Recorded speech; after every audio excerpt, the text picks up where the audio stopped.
Odd असेल तर it will show the message odd.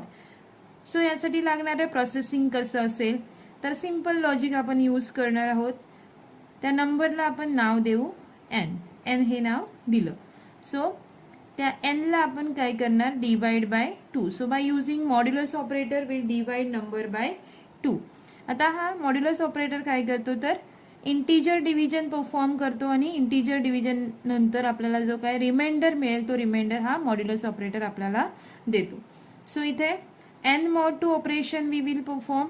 आणि इथे दोन शक्यता आहेत. N mod 2 value may be 0 मिळू शकते किंवा 1 मिळू शकते. जर 0 मिळाली तर काय आहे इवन आहे आणि 1 मिळाली तर आपला नंबर काय असेल ऑड असेल. सो हा येईल आपला if part. This will be our if part and this will be our else part.